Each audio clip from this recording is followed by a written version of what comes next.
So I'm down here at the ETC in Zagreb and have Eric with me. Eric, can you tell me a little about yourself, how and what you're doing for the 9H project? Okay, sure. I'm started out as one of the founding members for the 9H, and since then I've been pretty much involved with the rules development primarily, like writing a rule book, being somewhat involved in army books, but not too much, like mostly the overarching stuff, not on the details. And that's basically what I've been doing for like almost 3 years now. Maybe is it? Yeah, something like even more, I think. So that's kind of my role in the 9H in the so-called rules team. And for EDZ, right now I'm here as a referee. It's my first time as referee. I've been a player in past years, but want to try something new. Yeah. And how is that experience? It's different from playing. It's fun. It's not as much like the highs are not as high and the lows are not as low. Like when you're playing, if it goes well, you're super fun. When you lose, it's really annoying sometimes and frustrating. But as a ref, it's more like there's no win or loss. Everything it's okay. It's fun, but it's not like the highest peaks are low. But yeah, I like being a ref. Yeah. It's okay. How did you start the hobby, the wargaming hobby? Oh yeah, that's a long time ago. I had a brother started with, his friends started with 40k, and they used to play like at our basement, and it looked fun. So I convinced a couple of friends to give it a try, and we wanted something different than them. So we started with the fantasy part of this, and then from there it's just kind of grown slowly, going to some tournament, going to more tournaments, being involved in the ETC crowd, being involved in like there was something called the Swedish Comp a couple of years ago, which I was involved in, and that's kind of how I got to the position where I could have enough influence to be a founding member of 9H. Yeah, can you tell us a little about how the 9H was founded? Yes, it is like 3-4 years ago. There was the Warhammer Fantasy, and the company that does it, they decided to just shut down the game, basically move over to like the predecessor was a completely different game, and most of the community, at least kind of the European community, actually, and it's not so clear in other parts of the world, but in Europe at least, a very large part of the Warhammer community then were not happy with this change to this new game, which is completely different. So a couple of us realized that if we want this hobby to continue the way it does, because we love the hobby. So we realized that one of the few groups that have enough influence to continue something, it's the ETC crowd, basically, because they have a lot of communities coming together. So if they do something, it can spread throughout like the whole Europe and also America, Australia, places they come here. So we had some like history working with ETC and compacts and stuff like that. So we just put a team together. Ken is part of this team. And we had like some history in ETC, so we could create something as it's from like creators of past ETC comps and Yeah, we went together to do ETC camp for some years. Yeah.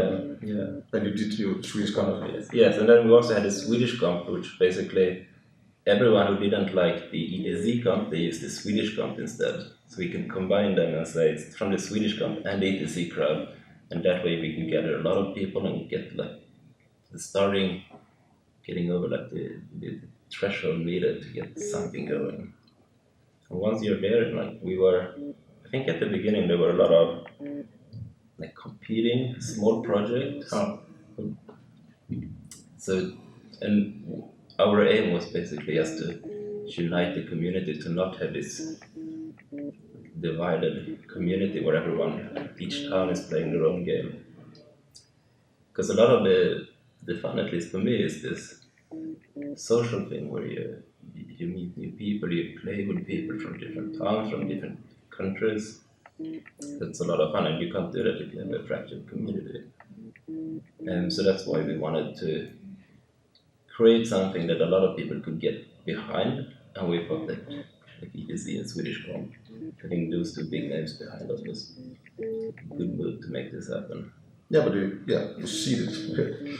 Yeah. So, but of course, the game has evolved a lot from what we originally set out to do. Yeah, definitely. So it's really an evolving yeah, thing. I mean, 3-4 years ago, it's a completely different landscape than what it is now.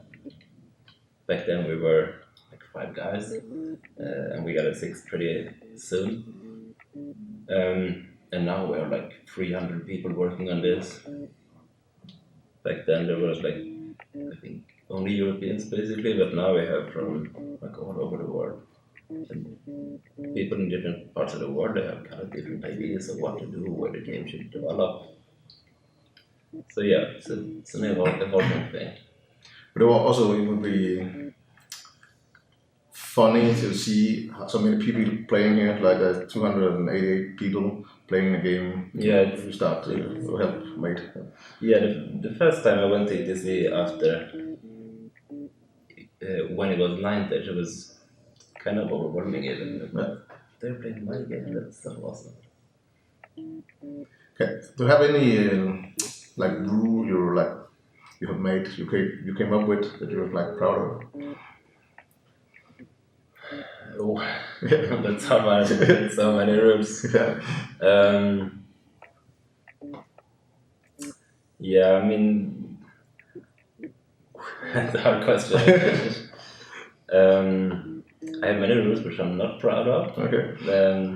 I even have a little list which I carry with me now when I'm judging. So I have a list with things that we shouldn't have done that. Mm-hmm. So I have a list with like we need to fix this afterwards, and it's.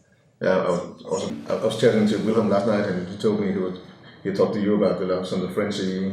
Yeah. Yep. And he was complaining a little about the fleeing move, and which I actually push for. Where you flee directly away from combat. Mm-hmm. And I see, okay, yes, that's a problem if you have more than one unit. So. Yeah, I stand by that change. I think it's good still. But I know a lot of people, it's kind of mixed opinions on that. It's basically split 50-50. A lot of things are like that. One of the things when I'm looking at games and then people they're doing some rules like, oh, that rule I came up with. It's just a funny feeling. yeah, it's an interesting feeling, but I don't know, I've been maybe not writing my own rules, but I've been part of like FAQ teams and stuff like that for I guess almost 10 years now. So I might have been, I mean, like the first time, like I made that ruling, that's nice. Mm-hmm. But now I don't really have that feeling anymore. Mm-hmm. It happens too many times. Can you name me 3 things you like about the 9H and 3 things you don't like about 9H? Do you mean like rule stuff? It could be anything. Maybe one good rule stuff and one bad rule stuff, and then anything you want to. Alright, so things I like. I do like that it's the whole community-driven idea. I think it's nice. I mean, we have it's a very fast response time from problem being discovered to problem being fixed. Like when we were playing Warhammer back in the years. You have to wait 5 years to get something fixed, or you have to fix it yourself through like official FAQs and what's the hassle. Now it's just someone finds it, posts it on a forum. A few days later, some staff member will pick it up, and then for the next update in like 1 or 2 months, it's fixed. I think that's a real nice thing that we have as a community project that other don't really have, as far as I know. I mean, I don't know exactly how it works in our system, but the way we used to have it when we played Warhammer was never like that. So that's something I really like about the project. On the other hand, the flip side of that, not having a company backing you up, like rules-wise, I think it's fine. Model-wise, it can be a problem. Like, there is no set rules for what models represent what unit, and it can be some confusion. Like, especially with armies without weapons and armor, like demons, it's a blob of meat. What is it? It could be anything. And we have some confusion on that sometimes. It can be a problem. It's a really hard thing to solve without a real company backing you up and creating models for you. I think there not being a company backing us up, or that's some of the people for some people, because they can use any model they want. Yeah, it's a good and bad thing. Yeah. It's nice that you can use anything and you can be creative and you can mix and match from a lot of wonderful models from lots of different manufacturers. So it's a good thing as well. It's hard to find the right trade-off.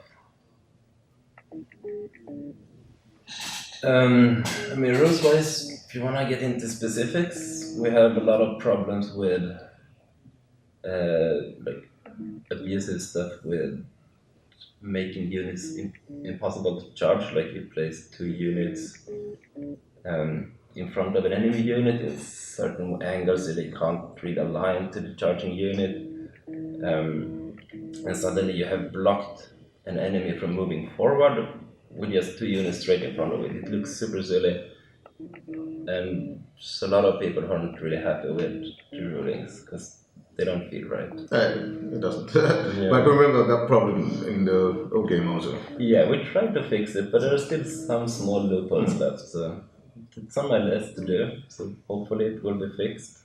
Somehow it's really difficult to fix, but we'll try.